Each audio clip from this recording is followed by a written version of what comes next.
stepmother demanded I pay rent for living in my own house, while her kids lived there for free. When I refused, she tried to get my dad to kick me out. But when I revealed the truth about who actually owns the house, everything changed.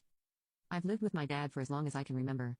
Mom died when I was really young, I was barely 4 years old. The house we lived in belonged to my grandparents, Mom's parents. After Mom died, Dad didn't date for a long time. Sure, there were a few women here and there when I was around 12, but nothing serious. Just coffee dates and occasional dinners out, while I stayed with a babysitter. None of them ever came to our house, and Dad never seemed particularly excited about any of them. Everything changed when I turned 14. By then both my grandparents had passed away too, and it was just Dad and me in that big house. That's when he met Sandra. "Ruby honey, I want you to meet someone special," Dad said one evening.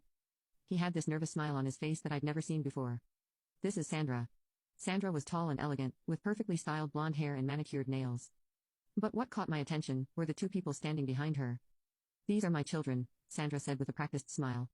"James is in his first year of college, and this is Melissa. She's 16. James barely looked at me, too busy texting on his phone.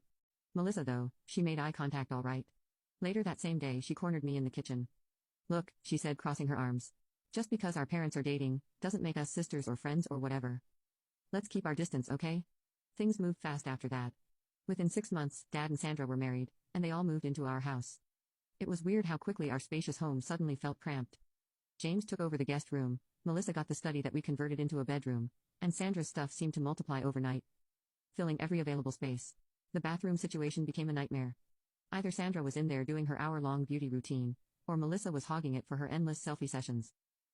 I started waking up an hour earlier, just to make sure I could shower before school. But I didn't complain. Not when I saw how Dad's face lit up every time Sandra walked into the room, not when he started humming while making breakfast, or when he actually started leaving work on time to have dinner with all of us. He was happy, really genuinely happy, for the first time since Mom died. Everything changed when Dad got his big promotion. He came home one evening, practically bouncing with excitement, his tie loose around his neck, and a huge grin on his face. "Regional Sales Director," he announced during dinner. "Can you believe it?" Sandra immediately started talking about buying a new car and renovating the kitchen, but I was stuck on the part where Dad mentioned extensive travel. Turned out, extensive meant he'd be gone for weeks at a time, sometimes even a month.